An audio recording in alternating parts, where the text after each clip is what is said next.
abonné leen ci suñu chaîne YouTube ngir jot saa su ne ay xibaar yu wér te wóor aju ci réew mi ak ci bitim réew.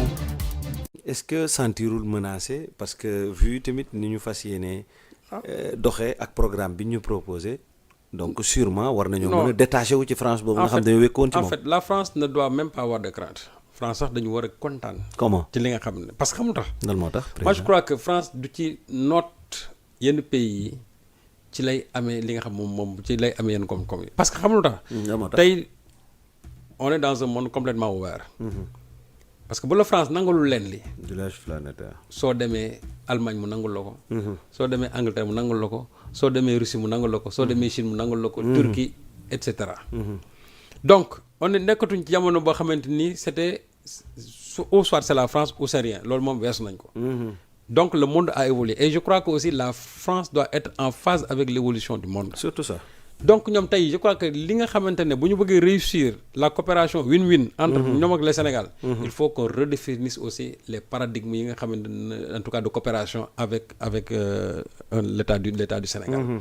te ñi nga xamante ne ñoom ñoo toog fii il s'appelle même des souverainistes mooy ñun dañu war a am suñu souveraineté ci fànn bu nekk mais mënuñu par exemple tey après 64 ans d'indépendance qu'on soit toujours sous la coupe de la France notamment avec l'histoire de la monnaie. nga xam ne nit ñi ba léegi boo waxee problème monnaie les gens là c'est comme si on parle de choses extraordinaires alors que ce n'est absolument rien la monnaie. du dara. monnaie c'est un instrument d'échange.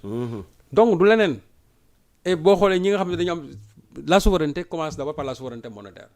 et qui n'ose pas c'est-à-dire doo am benn résultat mais nit ñi jàpp nañ ne tey bu ñu ne génn nañ UEMOA wala am nañ seen monnaie c'est comme si ñun dee nañ mais les autres pays yi nga xamante ne ils ont leur monnaie. ñoom nan lañ def te soo xoolee aujourd'hui en Afrique. ñi nga xamante ne ñoo nekk dans des unions monétaires. muy l'UEMOA et la CEMOA. mais ñoom boo xoolee au classement des pays africains les plus développés en tout cas au plan économique.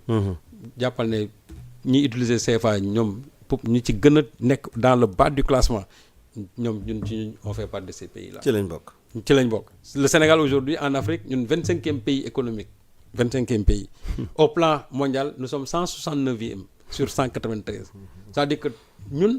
te loolu attention monnaie bi daf ci am influence parce que monnaie boo xam ne c'est contrôlé par les Français finalement on n'a plus notre souveraineté monétaire te France bi nga xam ne ñun mooy tëgg suñu monnaie ñun dafa am benn redevance boo xam ne ni dañ leen koy fay parce que ñoom kii ñu ko nii gratuitement te nag ji bi je dis une chose aussi ki lay tëggal sa monnaie tu n'as pas de contrôle sur aussi la muy def ci monnaie bi nag ki la koy tëggal amoo ci moom benn amoo contrôle boobu amoo ci sañ-sañ non amuñu ci contrôle sax ñoom waaw mais Serigne Sall ci waxtaan ba tey sànq man image yi may gis mooy vidéo boobu noonu moo may xaw a yóbbu tey ji ci benn ay quelques presse yu may gis ci Sénégal donc ñuy wax ne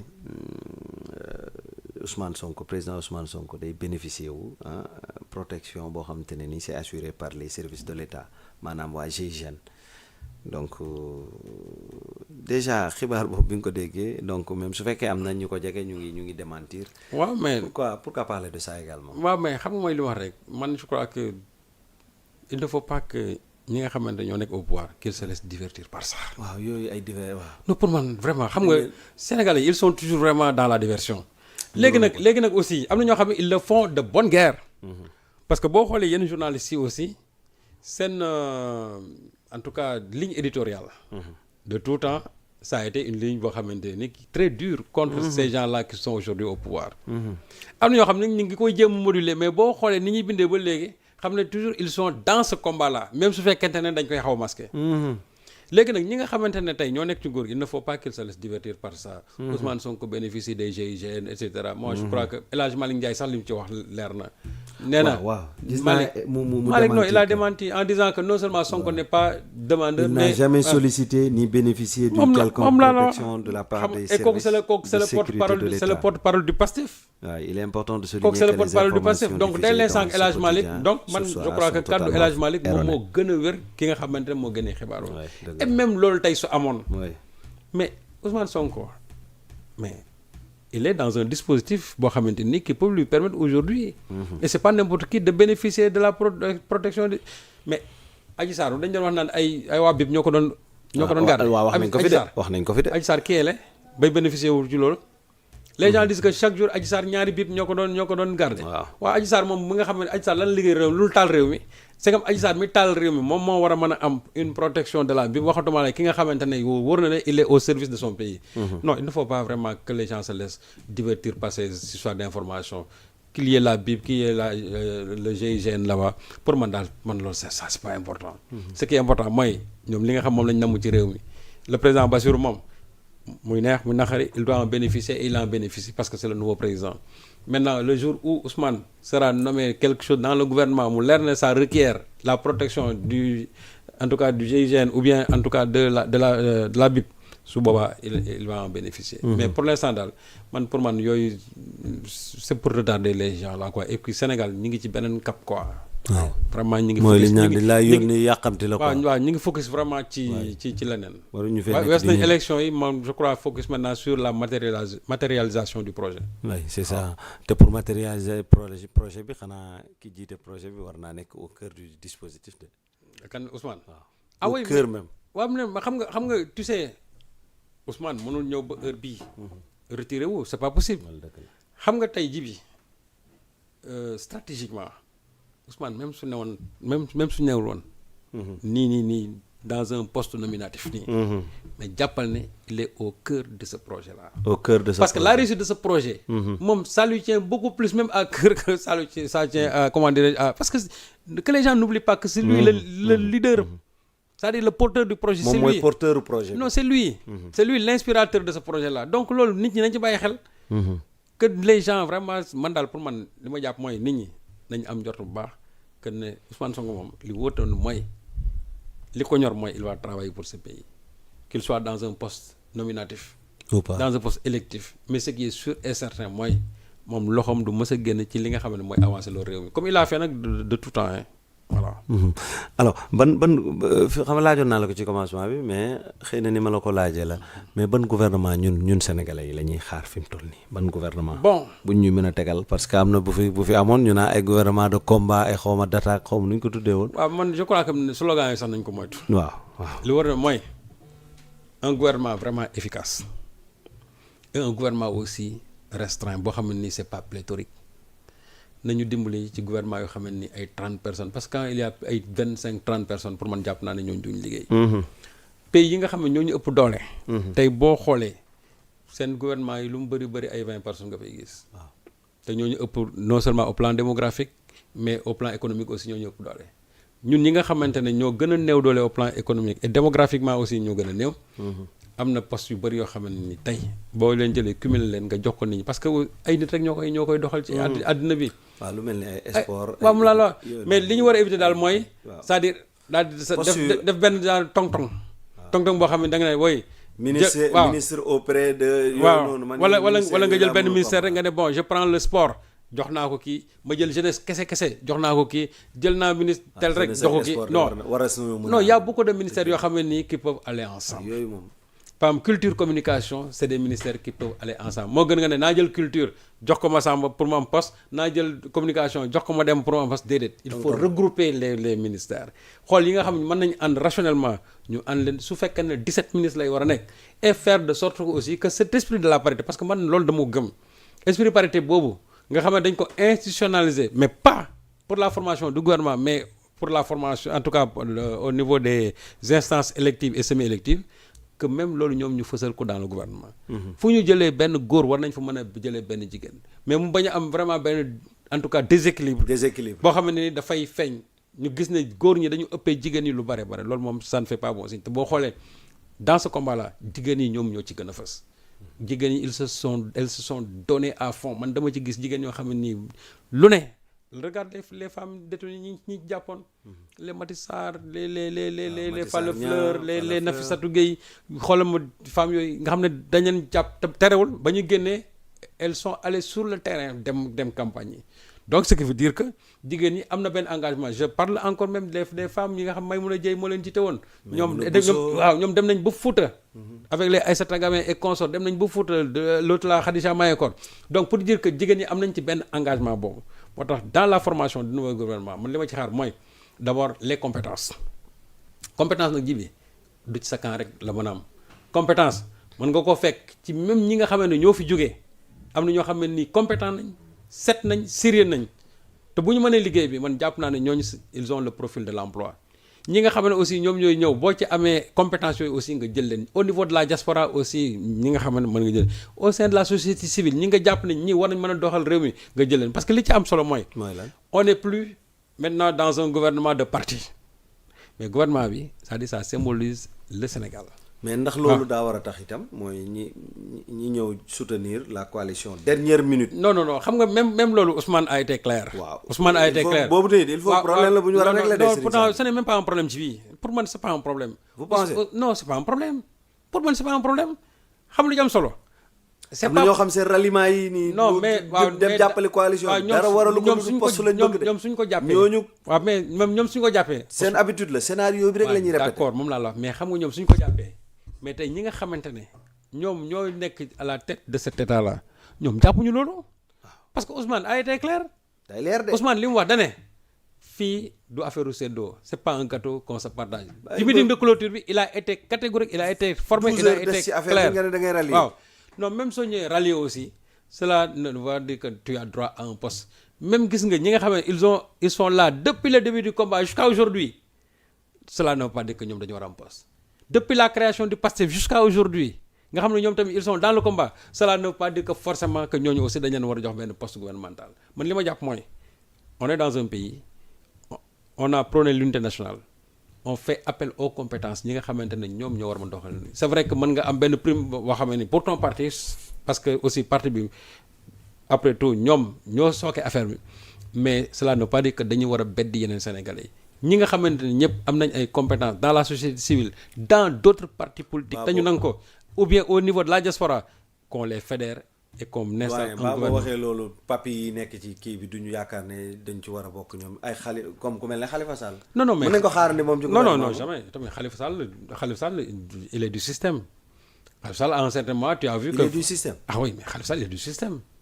Khalifa Sall ay idées yooyu mais ça c'est le système Khalifa Sall c'est un. non idée waaw mais. Khalifa il est du système. ah mais Khalifa c'est un enfant c'est un produit du PS. kon daf ñu doon nax.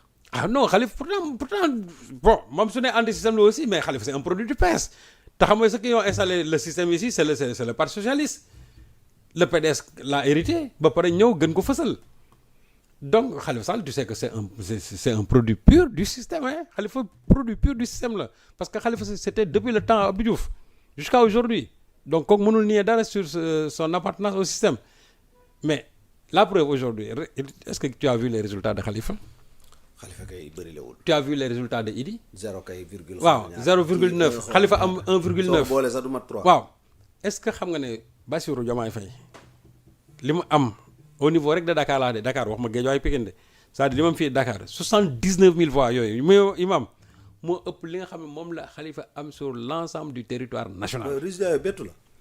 non ça ne me surprend pas en fait ñoom Khalifa lay bett mais man ça ne me surprend pas parce que xamul tax.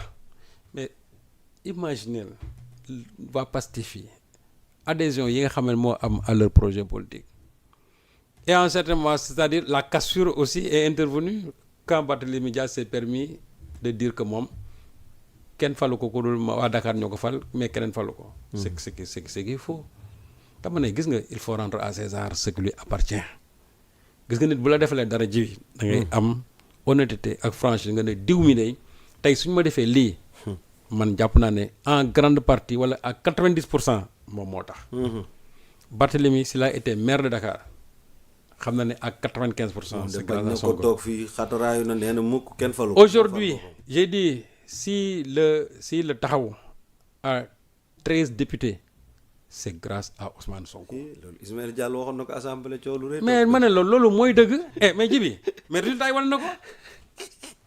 Khalifa sur l'ensemble du territoire national Khalifa a eu 69 000 voix sur l'ensemble du territoire national Khalifa 69 000 voix la am. man kay. ah. waa ñoom. waaw ñi leen parrainé lool. c'est la grande question maintenant. xanaa voté luñ leen. xam nga nit ñi moo tax ces histoires de parrainage là il faut qu'on le revoie. tey ñi nga xam ne ñëpp dañu jàll ci parrainage bi man dama jàpp ne say militants ñoo lay parrainé ci li ma jàkk. ci loolu kay la ñëpp jàpp. waaw. mais ces militants yooyu à moins que xanaa militants yi aussi ñoom jàpp ci diggante bi ne peut-être nous allons voter utile loolu aussi mën na nekk une lecture politique.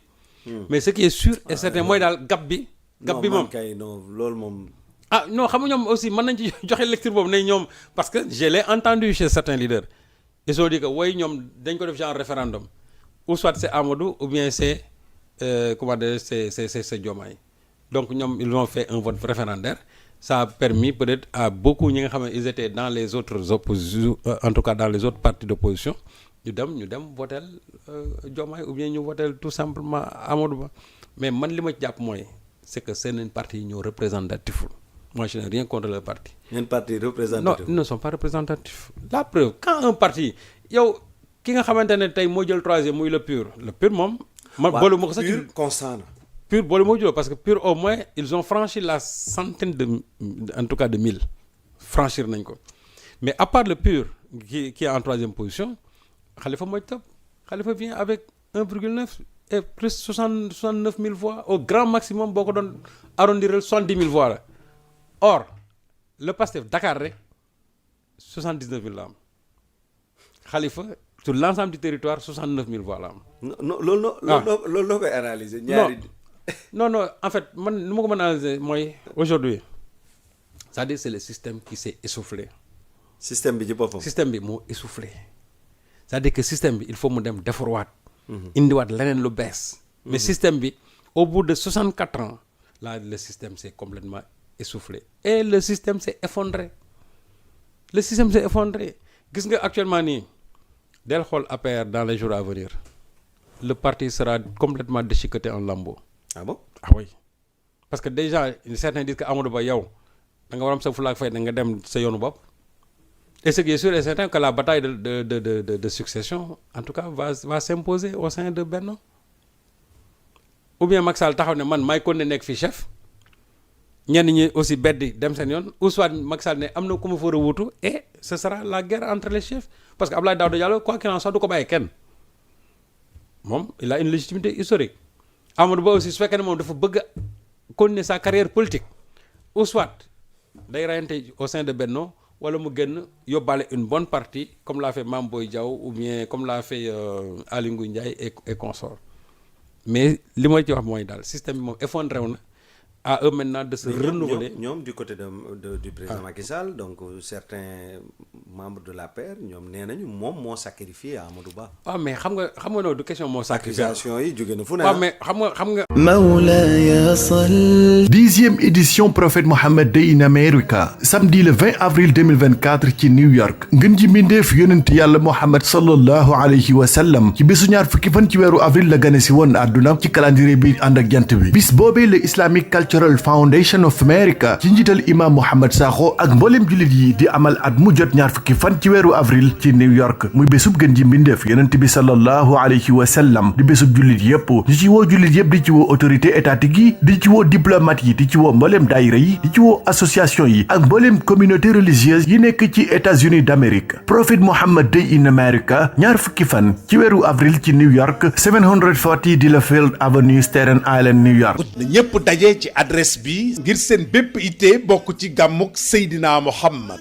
woo leen imam Mohamed Sakho ci 347 596 2036 wala ngeen woo Adja Sali Sarr ci 917 648 9381 bu dee soxna Soda Thiam oote leen ci 917 600 0082 mën ngeen a woow itam soxna Ndey Fatou Diop ci 646 645 3720 wala ngeen woo El Hadji Daouda Sarr ci 917 586 8359 Prophet Mohammed Day in America ñu ciy woo mbooleem jullit yi حبيبك خير الخلق كلهم